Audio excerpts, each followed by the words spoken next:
ये सिर्फ मुसलमानों के साथ नाइंसाफी क्यों कि हमारे वक्फ बोर्ड में हमारे लिए वक्फ काउंसिल बनाई जाती है। ये हमारा धार्मिक मामला है। ये सिर्फ मुसलमानों का मसला नहीं है, ये हर समाज का आने वाले भविष्य में मसला बनेगा। कि आने वाले वक्त में ईद मिलादुन नबी का भी मौका है, गणेश चतुर्थी का भी त्योहार मनाया जा रहा है। ऐसे मौके पर कुछ ताकतें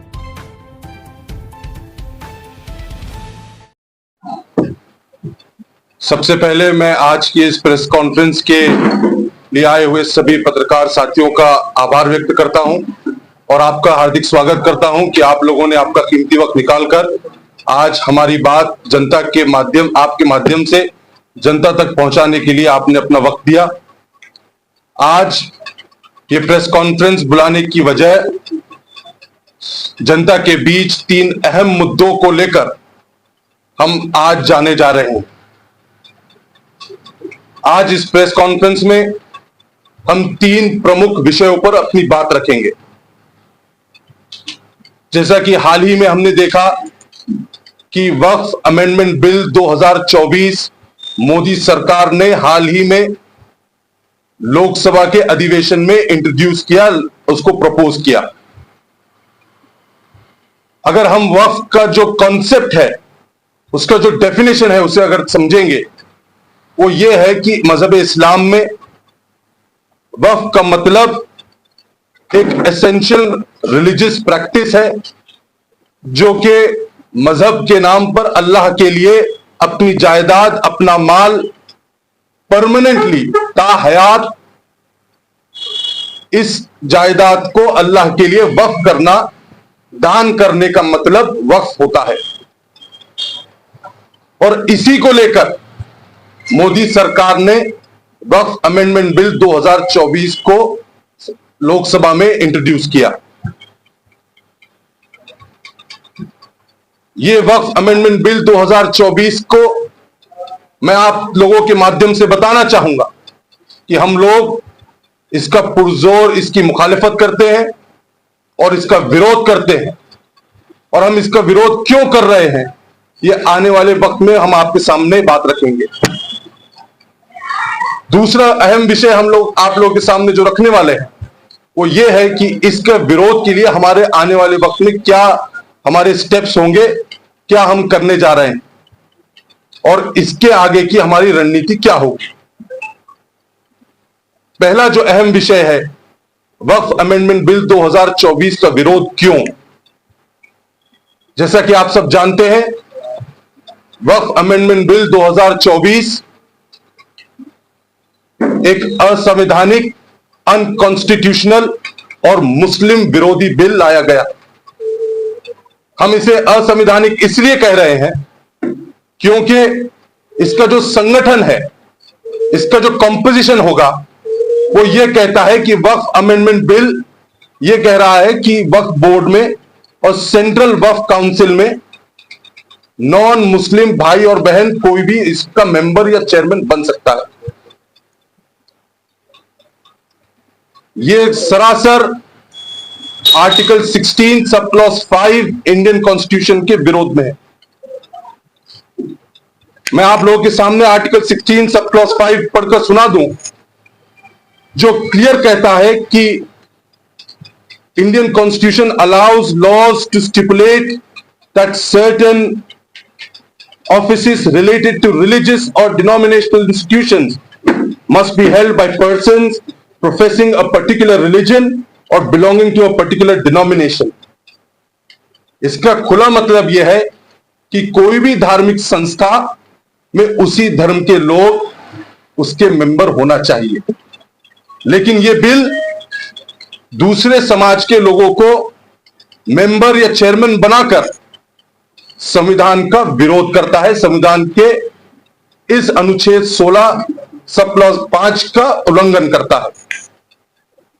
अगर हम पूरे देश में देखेंगे, जितने धार्मिक संस्थाएं हैं, ये तमाम धार्मिक संस्थाओं में, चाहे आप तमिलनाडु, कर्नाटका, पंजाब, हरियाणा, इन तमाम जगहों पर अगर आप देखेंगे, हिंदू एंडाउमेंट जो ट्रस्ट है, सिख एंडाउमेंट ट्रस्ट है, या हमारे हिंदू भाइयों के जितने जो 4 अहम धाम है, चारों धामों में ये खुले तौर पर कहा गया कि किसी भी दूसरे समाज का व्यक्ति इसका सदस्य, इसका चेयरमैन नहीं हो सकता। ये बात सही भी है, लेकिन ये सिर्फ मुसलमानों के साथ नाइंसाफी क्यों कि हमारे वक्फ बोर्ड में हमारे लिए वक्फ काउंसिल बनाई जाती है, ये हमारा धार्मिक मामला है, ये हमारा मुस्लिम पर्सनल लॉ का मामला है, लेकिन उसके बावजूद हमारे वक्फ बोर्ड में ये कहते हैं कि नॉन मुस्लिम भी आपका मेंबर या आपका चेयरमैन होगा। ये सरासर संविधान के विरोध में सिर्फ आर्टिकल 16 का ही खिलाफ नहीं हो रहा है, बल्कि आर्टिकल 25 का भी उल्लंघन हो रहा है। आर्टिकल 25 का उल्लंघन किस तरह होता है? आर्टिकल 25 कहता है कि हर व्यक्ति, हर नागरिक को अधिकार है अपने धर्म को मानते हुए उस पर चलने का, उसका प्रचार करने का, प्रसार करने का। जब हमारा धर्म हमें इजाजत देता है कि हम हमारी नमाज, रोजा, ज़कात, हमारा दान, जो कुछ है अल्लाह के लिए, अगर कोई जमीन जायदाद वक्फ करते हैं तो ये हमारे मजहबी मामला है, इसमें सरकार दखलंदाजी नहीं कर सकती। उसी तरीके से आर्टिकल 26 का भी इसमें उल्लंघन हो रहा है। आर्टिकल 26 क्लियर कहता है कि कोई भी धार्मिक संस्था पर उसी समाज के लोग वहां पर बैठेंगे और उसी को वो लोग मैनेज करेंगे। तो हमने जिस तरह आप लोगों के सामने बताया कि ये असंवैधानिक है, और दूसरी वजह हम इसका विरोध जो कर रहे हैं वो ये है कि समाज में इससे जो सामाजिक सलोखा है वो बिगड़ जाएगा। आपस में मतभेद क्रिएट करने का काम ये सरकार कर रही है, और किसी तरह मुस्लिम कब्रिस्तान, ईदगाह, मस्जिदें, मदरसे जैसे हमारी धार्मिक संस्थाओं पर सरकार की नजर है, और हमारा आरोप है कि हो सकता है सरकार हमारे मस्जिदें, हमारी ईदगाह की जमीन, कब्रिस्तान की जमीन भी हड़पना चाहती, और अपने दोस्तों को ये जमीनें बेचने का इनका इरादा तो नहीं है, ऐसा हमारा इन पर आरोप है।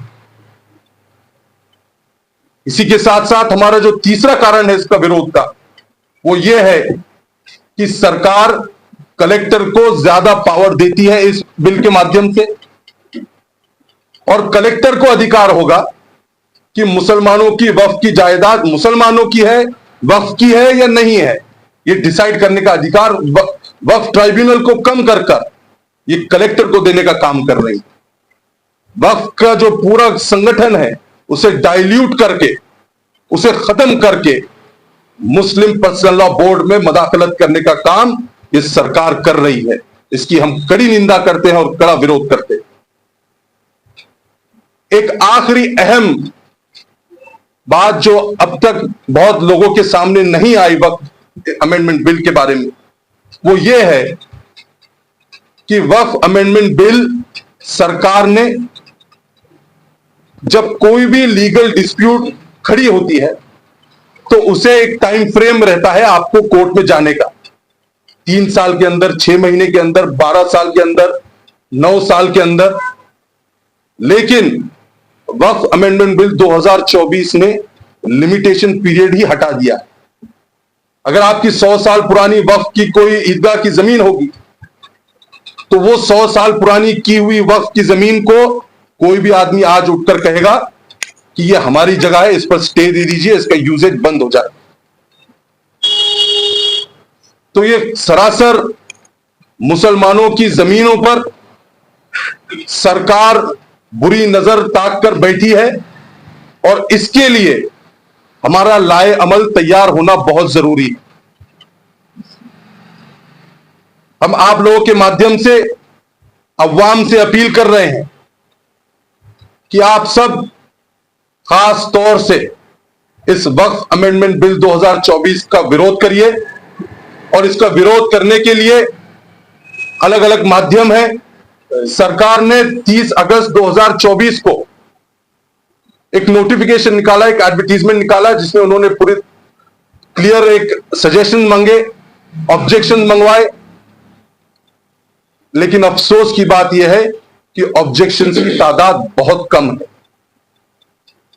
आज ये पत्रकार परिषद बुलाने का मकसद यह है कि हम किसी भी तरह बेदारी पैदा कर सके और अवाम में इसका विरोध, इसका ऑब्जेक्शन होना चाहिए, इसकी अपील हम अवाम से कर रहे हैं। और यह अपील सिर्फ मुसलमानों से नहीं है, बल्कि हर समाज से है।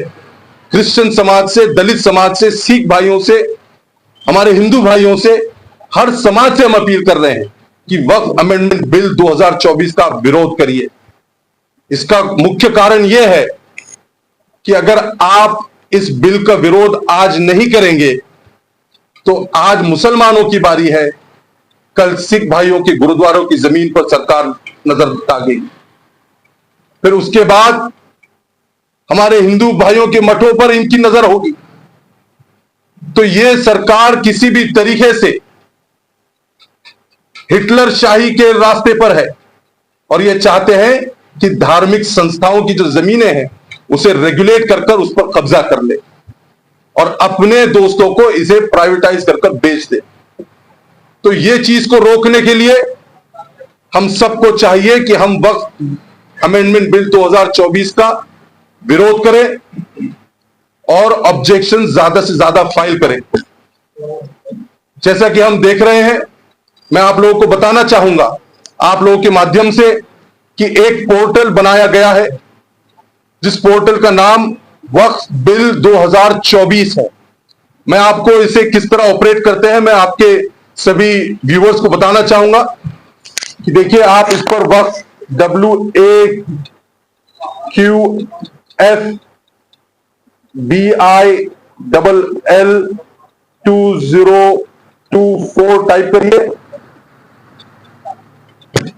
और इस वेबसाइट पर जाइए। इस वेबसाइट पर आपको सिर्फ अपना नाम दर्ज करना है। पूरा टेम्पलेट लोगों ने तैयार कर रखा है। अपना नाम दर्ज करने के बाद सेंड ईमेल करिए और जब आप सेंड ईमेल के टैब को खोलेंगे तो आपको ईमेल डायरेक्ट बताएगा जॉइंट पार्लियामेंट्री कमेटी सांसद के इस ईमेल पर आपको अपना ईमेल, अपना ऑब्जेक्शन दर्ज करना है। और इस पोर्टल का ज्यादा से ज्यादा इस्तेमाल हम सबको करने की जरूरत है और अपना ऑब्जेक्शन आपको सेंड बटन दबाकर यहां पर दर्ज करना पड़ेगा। और ये जब आप करेंगे तो जिस तरह आपने लोकसभा इलेक्शन में हमने देखा कि हिंदुस्तान की जनता ने मोदी सरकार को कमजोर किया और अपोजिशन को मजबूत करने का काम किया।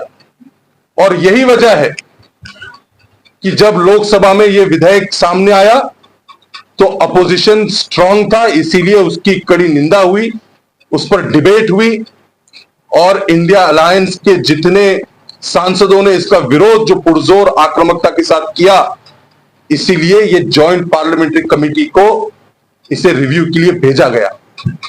अगर अपोजिशन कमजोर होता तो जिस तरह पुराने अब तक बिल मोदी सरकार ने 10 साल में निकाले, शायद ये भी काला कानून पास हो जाता। इसीलिए मैं हिंदुस्तान में जो इंडिया अलायंस के तमाम घटक दल हैं, तमाम लोगों का शुक्रिया अदा करता हूं, उनका आभार व्यक्त करता हूं कि उन्होंने इस विधेयक का, इस बिल का आक्रामकता के साथ विरोध किया। इसी के साथ साथ आप लोगों को मैं बताता चलूं कि हमारी बातचीत जितने स्टेक होल्डर्स हैं, लॉयर्स की टीम, समाज के हमारे जितने जिम्मेदारान हैं, उनसे बातचीत हो रही है और आने वाले वक्त में हमारी उम्मीद है कि जॉइंट पार्लियामेंट्री कमेटी जो पार्लियामेंट की रहेगी वो आने वाले वक्त में इस बिल को विड्रॉ करवाएगी सरकार से। और यदि ये बिल विड्रॉ नहीं होता है, यदि ये बिल विड्रॉ नहीं होता है तो हम देखेंगे अपनी स्ट्रैटेजी कुछ इस तरह होगी कि हम सबसे मशवरा कर खास तौर से all India Muslim personal law board के जिम्मेदारान से रहनुमाई लेकर मैंने ये तय किया हूं, अगर ये बिल पास होता है गलती से तो इसके लिए सुप्रीम कोर्ट जाने की भी मेरी खुद की तैयारी रहेगी। और मुझे उम्मीद है इंशाअल्लाह कि संवैधानिक प्रावधान के माध्यम से ये बिल टिक नहीं पाएगा, कॉन्स्टिट्यूशनली ये सक्सेसफुल नहीं होगा और हिंदुस्तान की अदलिया इस बिल को रोकने का काम करेगी।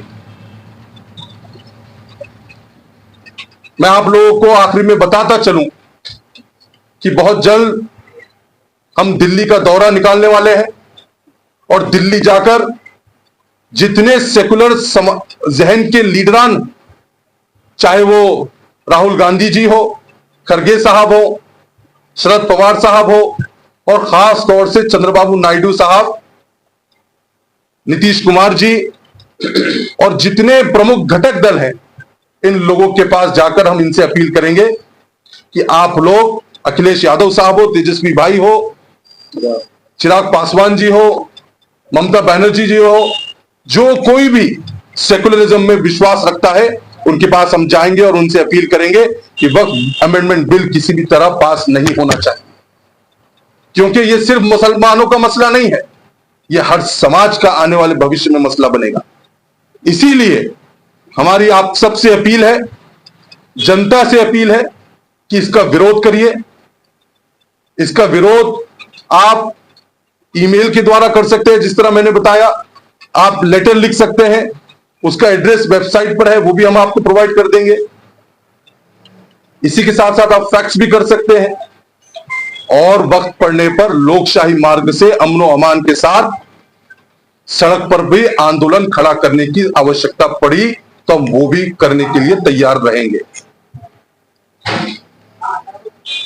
हम लोगों ने 4 जून 2024 को देश में जो लोकसभा के रिजल्ट आए उसके बाद से देश की फिजा बदल चुकी है और जो सरकार आज बैठी हुई है, ये मोदी सरकार, ये फासिस्ट ताकतें, ये बौखलाई हुई है और आने वाली विधानसभा की तैयारी में ये लगकर वक्फ अमेंडमेंट बिल जैसे कानूनों को लाकर सिर्फ यही कानून नहीं लाया जा रहा है, बल्कि ऐसे एलिमेंट, ऐसी पॉलिसीज, ऐसे स्टेटमेंट देने लगाए जा रहे हैं जिसके जरिए समाज में हिंदू मुस्लिम एकता को धक्का लगे। हाल ही में हमने देखा, इसी का एक उदाहरण, एक भोंदू बाबा रामगिरी हमारे नबी करीम मोहम्मद सल्लल्लाहु अलैहि वसल्लम पर अपशब्द कहता है, गलत सलत कहता है। हमारी सरकार को चेतावनी है कि हम सब बर्दाश्त कर सकते हैं, लेकिन हमारे नबी करीम मोहम्मद सल्लल्लाहु अलैहि वसल्लम पर कोई भी अगर बेहुरमती करेगा तो वो बर्दाश्त नहीं किया जाएगा। मुसलमान ही नहीं बल्कि हर समाज मोहम्मद सल्लल्लाहु अलैहि वसल्लम की इज्जत करता है और आप इस तरह बात करके सिर्फ मुसलमानों के ही दिल को ठेस नहीं पहुंचा रहे, बल्कि हिंदुस्तान की जो एकता अखंडता है उसको ठेस पहुंचाने का काम कर रहे हैं। उन्हीं का एक टट्टू छोटा नितेश राणे भी कहता है कि मुसलमानों को हम घुसकर मारेंगे। मुझे यह समझ नहीं आ रहा है कि महाराष्ट्र में सरकार है या नहीं है, लॉ एंड ऑर्डर की परिस्थिति क्या चल रही है, क्या महाराष्ट्र की पुलिस सोई हुई है, क्या इन्हें यह समझ नहीं आ रहा कि हेट स्पीच दी जा रही है, मारने की बात हो रही है। महाराष्ट्र के डायरेक्टर जनरल ऑफ पुलिस से मेरी अपील है कि आप सुप्रीम कोर्ट की गाइडलाइंस को पढ़िए, हेट स्पीच के बारे में जो कहा गया उसे पढ़िए और पढ़कर इन दोनों को जेलों की सलाखों के पीछे डालने की हमारी मांग है। और अगर यह नहीं होगा तो आने वाले वक्त में लोकशाही मार्ग के साथ आंदोलन खड़ा किया जाएगा। हमने हाल ही में एक हादसा देखा, वो हादसा यह था कि एक बुजुर्ग को 40 गांव के हमला किया जाता है उन पर। एक शक के बिना पर माना जाता है, महाराष्ट्र की संस्कृति शर्मिंदा हुई। ये सारे जो कारनामे हो रहे हैं, ये सरकार के प्री प्लान कारनामे, ऐसा हमारा खुला आरोप है। और ये बौखलाए हुए हैं, इन्हें लगता है कि ये सरकार में नहीं आने वाले हैं। और ये बात सही है कि आने वाले वक्त में महाराष्ट्र की सरकार बदल रही है, फिजा बदल रही है और सेकुलर जमातें इंशाअल्लाह मजबूत होगी, जिसके जरिए हिंदुस्तान का संविधान बचाया जा सकता है, ऐसी हमारी उम्मीद है। मैं सियासी बात नहीं करना चाह रहा हूं, लेकिन इन लोगों पर कार्रवाई होना बहुत जरूरी है, ऐसी हमारी मांग है। और इसी के साथ साथ हम देख रहे हैं कि आने वाले वक्त में ईद मिलादुन नबी का भी मौका है, गणेश चतुर्थी का भी त्योहार मनाया जा रहा है। ऐसे मौके पर कुछ ताकतें अमन और अमान को धक्का लगाने का काम कर रही है। हम सबको चाहिए, मैं नौजवानों से खास तौर से अपील करूंगा कि आप किसी भी बहकावे में ना आए, किसी के भी भड़काने में ना जाए। हमें अमन और अमान महाराष्ट्र में बरकरार रखने की जरूरत है और किसी भी समाज को चाहिए कि हम मोहब्बत और खुलूस के साथ किस तरह रह सकते हैं, इसके ऊपर काम हो, क्योंकि हमारी गंगा जमनी तहजीब सिर्फ बोलने के लिए नहीं है। मैं आपको एक छोटा सा वाकया बताकर अपनी बात खत्म करूंगा कि जब हिंदुस्तान की आजादी के वक्त अंग्रेजों ने महात्मा गांधी को अहमदाबाद की जेल में जब उन्हें नजरबंद किया, कैद किया, तो उसी जेल में मौलाना मोहम्मद अली जौहर भी थे। और अक्सर हुआ यह करता था कि तहज्जुद के वक्त जब मौलाना आराम करते थे तो उन्हें उठाने के लिए, तहज्जुद के लिए महात्मा गांधी उठते और कहते, मौलाना आप उठिए, तहज्जुद का वक्त हो चुका है, उठिए, नमाज पढ़िए और मुल्क के लिए, आजादी और अमन के लिए दुआ करिए। तो ये मैसेज, ये हिंदू मुस्लिम सिख ईसाई हम सब है भाई भाई वाला मैसेज हमको आम करने की जरूरत है। और इसी मैसेज के साथ हम अपील कर रहे हैं कि महाराष्ट्र में अमन अमान बरकरार रहे, मोहब्बत और खुलूस हिंदू मुसलमानों में बरकरार रहना चाहिए, तो ही हमारा विकास हो सकता है। वरना ये फासिस्ट ताकतें महाराष्ट्र को ही नहीं बल्कि देश की लोकशाही और संविधान को खतरे में डालने वाली है। इतना ही कहकर मैं अपनी बात खत्म करूंगा। आपके पास अगर कोई सवाल होंगे तो आप पूछ सकते हैं। कल आ रहे हैं तो उनको मिलने जा रहे हैं क्या? देखिए, कल जेपीसी मेंबर आ रहे हैं और वो एक इनवाइट ओनली शायद मीटिंग है। अगर उसमें मौका मिलेगा तो हम उनसे बात करेंगे। और हमने तो अवाम से अपील किया है कि आप सब मिलकर इसका ऑब्जेक्शन दर्ज करिए, तो ज्यादा से ज्यादा जितने सजेशन आएंगे इसका ऑब्जेक्शन होगा उतना बेहतर।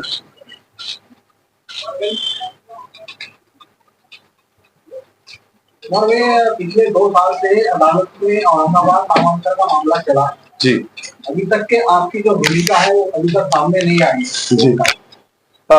देशमुख साहब, आप अगर याद करेंगे, आप भी आए थे हमारे पास लास्ट टाइम, हमने सुप्रीम कोर्ट को इसके ताल्लुक से सू मोटो कॉग्निजेंस की हमने बात की थी।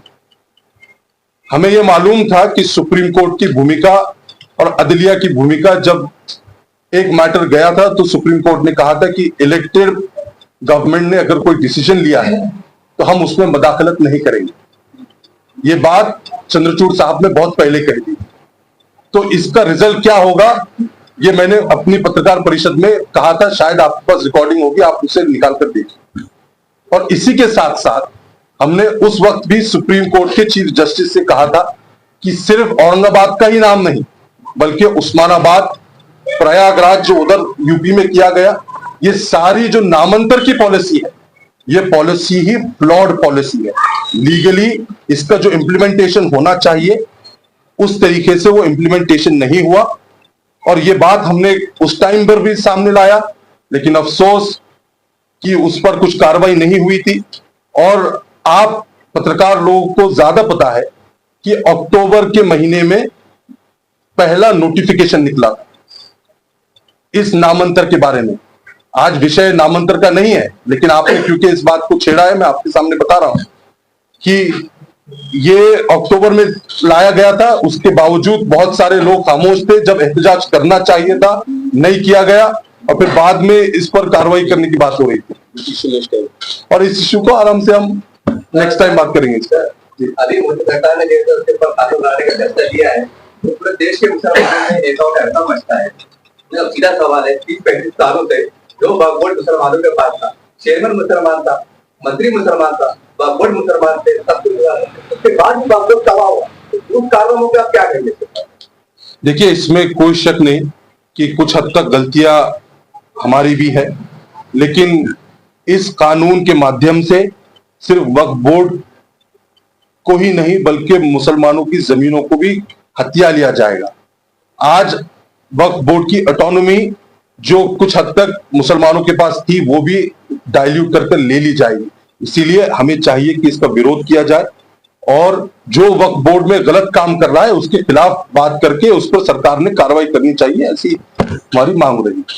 सर, आपने इससे पहले देखा होगा, मीडिया की बात है, बात में इशारों में कह रहा हूँ, औरंगाबाद के अंदर जाला रोड में गया उसकी वक्फ बोर्ड, यहाँ पर बड़े धंधा सेठ बैठे थे। क्या बता पाएंगे कि ये किस तरह से हमारी राजनीति चली, उसके अंदर हमारा क्या रोल प्ले था, कि हम कितने मुसलमान थे इसके अंदर? देखिए, जिन लोगों ने ये सब किया वो सबको पता है कौन लोग थे, अपने ही लोग थे। कुछ लोगों ने इसमें आवाज उठाई कुछ देर के लिए और फिर खामोश हो गए। वो क्यों खामोश हुए वो ही जानते। तो देखिए, अब आज वो मौका नहीं है, लेकिन मैं आप लोगों के दरमियान वक्फ अमेंडमेंट बिल के खिलाफ बात करने के लिए आया हूं। मैं उम्मीद करता हूं कि आप लोग ये मैसेज जनता तक पहुंचाएंगे, और इसे ज्यादा से ज्यादा ऑब्जेक्शन हम किस तरह सबमिट कर सकते हैं, इस पर हमने हमारी बात की। आने वाले एक दो महीने में कुछ अमेंडमेंट जी उसके लिए लोगों ने ऑब्जेक्शन खुद दिया जी और तलाक के बारे में जी इसके अलावा की और लोगों ने हर बार अपने पैसे खर्चा करके अपने सारी चीजें करके ऑब्जेक्शन डाला जी। इस बार भी आप बोल रहे लोगों की ऑब्जेक्शन डाल के ना सरकार खत्म होगी, या फिर इसको वक्फ बोर्ड को भी जिस तरह पहले बिल मंजूर कर लिए गए जबरदस्ती या दो जबरदस्ती तो वैसे मंजूर कर लिए? देखिए, 2014 से 2024 की जो सरकार थी, आप जानते हैं कि ये एक तरफा इन्होंने सारे निर्णय लिए, लेकिन 4 जून 2024 के बाद से हालात बदले हुए हैं, ऑपोजिशन स्ट्रांग है, और इस बार जब भी कोई ऑब्जेक्शन लिया जा रहा है सरकार को इसकी दखल लेनी पड़ रही है। इसीलिए जॉइंट पार्लियामेंट्री कमेटी को ये बिल वापस गया रिव्यू के लिए। अगर ऑब्जेक्शन ऑपोजिशन मजबूत नहीं होता तो शायद ये बिल भी पास हो जाता। तो इसीलिए हमारा ऑब्जेक्शन लेना बहुत जरूरी है। पिछली बारी नहीं हो सका, लेकिन इस बार असर होगा, ऐसा हमारा मानना है। 2 से 3 महीने में विधानसभा चुनाव आने वाले हैं, आपको क्या लगता है विधानसभा चुनाव में शहर की फिजा, सियासी फिजा कैसे नहीं, क्या आप भी देखने को मिल सकते हो? देखिए, आज वक्फ अमेंडमेंट बिल का इश्यू है। शहर की फिजा के लिए एक और पत्रकार परिषद हम आपके लिए बुलाएंगे इंशाल्लाह, और उस पर हम बिल्कुल चर्चा करेंगे। जी जी, हमारे साथ हमारे कमाल फारूकी साहब है, ईसा हाजी साहब है जबीतुल कुरैश के, अफसर बेग साहब है, काजी शारिक साहब है, सैयद अजमतुल्लाह साहब है, अहमदुल्लाह साहब है, अकरम भाई है, अकरम शाह साहब है, निसार अहमद साहब है, काजी शकील साहब है, अब्दुल माजिद है।